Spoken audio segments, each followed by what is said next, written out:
Diplomacy है ये भी एक बड़ी ज़बरदस्त खेड है जी और जिमें असी उस खिते की गल करते हैं कि किमें जियो पॉलिटिक्स बदली है और हुण साडा खिता साउथ एशिया जां सब कॉन्टीनेंट ये इंटरनेशनल सियासत का मरकज़ है। पर मैनूं ये लगता भी इस सारे नालों जिहड़ी इस वेले वार है वो वार ऑफ नर्व्स है। वार ऑफ नर्व्स हुंदा है कि भी तुसी एक दबाव बना के रखे। इंडिया ने सरे बाज़ार अपना मोढा दिता है अमरीका नूं, इन्हां नूं, वैसटर्न पावर्स नूं कि तुसी फायर कर लो चीन दे अगेंस्ट। सो जे हुण चीन ने भी जिन्हां ने बंदूक रखी है उन्हां तक पहुँचण तो पहलां जिहदे मोढे ते रखी पहली चपेट तो उहनूं ही पै गए ना कि चुक इत्थों। हुण ये है डिप्लोमेसी, वार ऑफ नर्व्स। जी चाइना ने कदे नहीं किया गलबात दी, उन्होंने कहा जी बहुत इंडिया नाल तां साडे बहुत चंगे, देखो $100 बिलियन की तो प्लस असी ट्रेड की है इस साल च भी।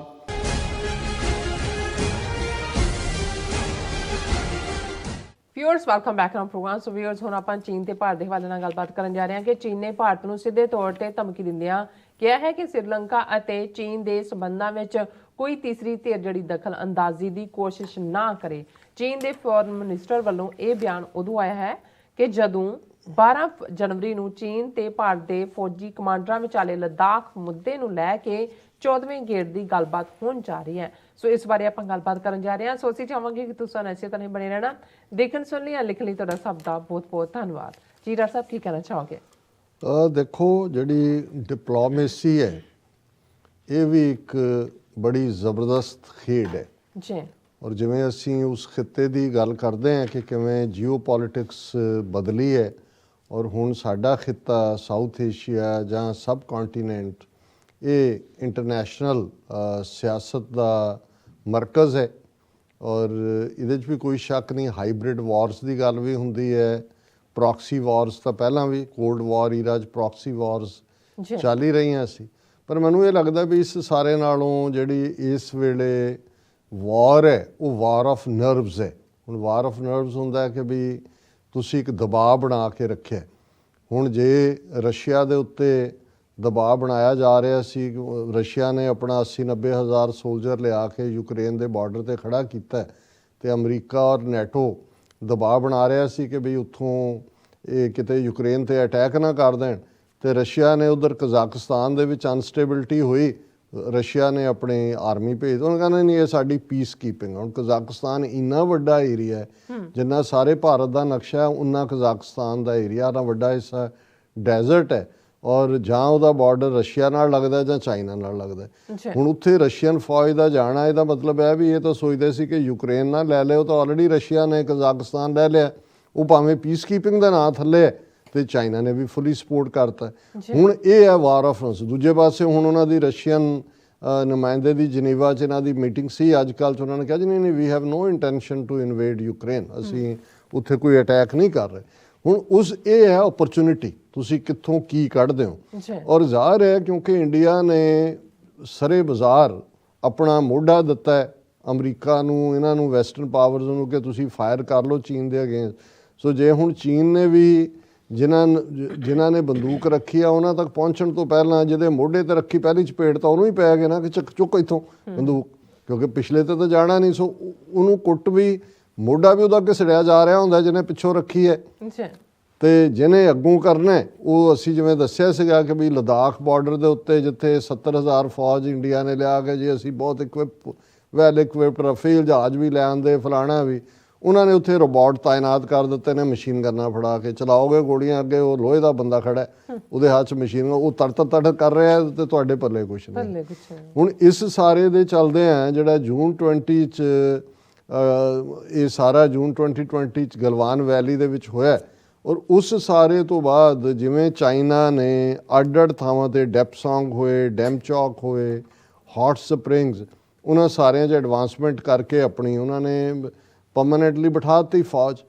हुण 13 गेड़ की गलबात हो चुकी है, कमांडर लैवल भी, पोलिटिकली भी, कि जी चाइना डी एस्केलेट करो, चाइना वापस जाए। चाइना ने कहा जी बिल्कुल मोस्ट वेलकम। हुण ये है diplomacy, war of nerves. China ने कदे नहीं किया गलबात दी, उन्होंने कहा जी बहुत इंडिया नाल तां साडे बहुत चंगे, देखो $100 बिलियन की तो प्लस असी ट्रेड की है इस साल च भी। ਔਰ ਉਸ ਸਾਰੇ 'ਚ ਹੁਣ ਇੱਕ ਪਾਸੇ ਤਾਂ ਚਾਈਨਾ ਨੇ ਗੱਲਬਾਤ ਦਾ 13 ਗੇੜ ਦੀ ਗੱਲਬਾਤ ਹੋ ਚੁੱਕੀ, ਉਹਦੇ 'ਚੋਂ ਨਿਕਲਣਾ ਨਿਕਾਲਣਾ ਕੀ ਸੀ? ਚਾਈਨਾ ਉਹੀ ਕਹਿੰਦਾ ਹੈ ਕਿ ਜੀ ਉਹ ਜਿਹਨੂੰ ਪੰਜਾਬੀ ਦਾ ਇੱਕ ਅਖਾਣ ਕਲੀਅਰ ਕਰ ਦਿੰਦਾ ਹੈ ਕਿ ਪੰਚਾਂ ਦਾ ਕਿਆ ਸਿਰ ਮੱਥੇ, ਪਰਨਾਲਾ ਉੱਥੇ ਦਾ ਉੱਥੇ। ਹਾਂ, ਉਹ ਕਹਿੰਦੇ ਜੀ ਆਓ ਗੱਲਬਾਤ ਕਰੋ, ਪਰ ਜਿੱਥੇ ਅਸੀਂ ਹਾਂ ਹੁਣ ਉੱਥੇ ਹੀ ਹਾਂ, ਤੁਸੀਂ ਇਹ ਜਿਹੜਾ ਸਾਊਥ ਚਾਈਨਾ ਹੈ ਇਹ ਸਾਡੇ ਹਵਾਲੇ ਕਰੋ ਅਰੁਣਾਚਲ। ਹੁਣ ਇਹ 14ਵੀਂ ਜਿਹੜੀ ਗੱਲਬਾਤ ਦਾ ਰਾਊਂਡ ਹੈ ਇਹ 12 ਜਨਵਰੀ ਨੂੰ, ਅੱਜ ਅਸੀਂ ਗੱਲ ਕਰ ਰਹੇ ਹਾਂ 10 ਜਨਵਰੀ ਆਲਰੇਡੀ 11 ਦੀ ਸਵੇਰ ਹੋ ਚੁੱਕੀ ਹੈ, ਔਰ ਇਹ ਗੱਲਬਾਤ ਹੋਣੀ ਹੈ ਚਸ਼ੂਲ ਮੈਲਡੋ ਮੀਟਿੰਗ ਪੁਆਇੰਟ 'ਤੇ। ਚਸ਼ੂਲ ਉਹੀ ਏਰੀਆ ਜਿਹੜਾ ਚਾਈਨਾ ਨੇ ਜਿਹਨੂੰ ਇਹ ਕਹਿੰਦਾ ਜੀ 38,000 ਸਕੁਅਰ ਕਿਲੋਮੀਟਰ ਸਾਡਾ 62 ਦੇ ਵਿੱਚ ਲਿਆ। ਔਰ ਹੁਣ ਇੰਡੀਆ ਚਾਹੁੰਦਾ ਹੈ ਵੀ ਗੱਲਬਾਤ 'ਚ ਡੈਪਸੋਂਗ, ਡੈਮਚੌਕ ਔਰ ਹੌਟ ਸਪਰਿੰਗਸ ਏਰੀਆ 'ਚੋਂ ਵਾਪਸੀ ਦੀ ਗੱਲ ਹੋਏ। ਔਰ ਅਖੀਰਲੀ ਗੱਲਬਾਤ ਜਿਹੜੀ ਫੌਜੀ ਮਿਲਟਰੀ ਕਮਾਂਡਰ ਲੈਵਲ ਗੱਲਬਾਤ ਸੀ ਉਹ 10 ਅਕਤੂਬਰ 2021 ਨੂੰ ਹੋਈ ਸੀ। ਹੁਣ ਇੱਕ ਪਾਸੇ ਤਾਂ ਚਾਈਨਾ ਦੇ ਮਿਲਟਰੀ ਕਮਾਂਡਰ ਮਿਲਣ ਜਾ ਰਹੇ ਨੇ, ਪਰ ਤੁਸੀਂ ਨਾਲ ਦੀ ਨਾਲ ਪੈਰਲਲ ਖਬਰ ਦੇਖੋਗੇ, no third party should interfere in China Sri Lanka ties, Wang Yi. Chinese foreign minister proposes a forum for Indian Ocean island nations to promote common development.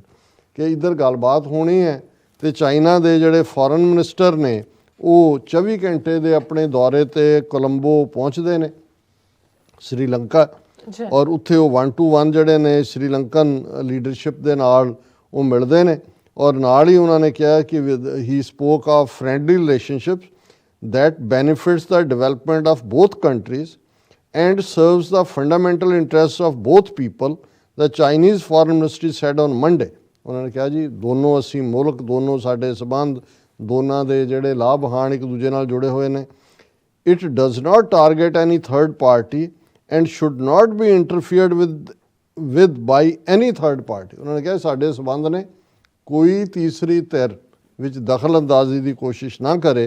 The all-round cooperation and strategic mutual trust between the two countries have injected positive energy into regional peace and stability। उन्होंने कहा जी इन्हें ना regional piece stability और नाल दी नाल उन्होंने propose किया है कि इंडियन ओशन आइलैंड नेशनस, हुण इन्होंने तो पहला क्वाड का इंडिया हिस्सा बनया, ऑकस चों तो बाहर कढ़ता।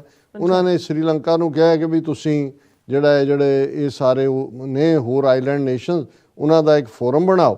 और क्योंकि इस तो ये चाइना ने क्यों वार्निंग दी, क्योंकि दिसंबर 2021 चाइनीज़ एम्बैसी ने ट्वीट किया सी कि जिहड़ी चाइनीज़ कंपनी है एक वो अपनी सोलर एनर्जी प्रोजैक्ट नूं नॉर्दਰਨ श्रीलंका तो मूव करके मालदीव्स ले जा रही है, क्योंकि security concern from the third party. क्योंकि इंडिया ने श्रीलंका ते प्रैशर बनाया सी कि जी ये तुसी जिहड़ा तुहाडा चाइनीज़ कंपनी नूं तुसी सोलर एनर्जी प्रोजैक्ट दिता है ये साडे लई सिक्योरिटी कंसर्न है।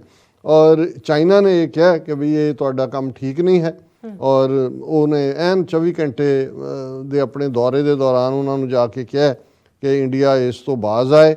और उन्होंने कहा कि असी we are for forum on the development of Indian Ocean island countries to build consensus and synergy and promote common development.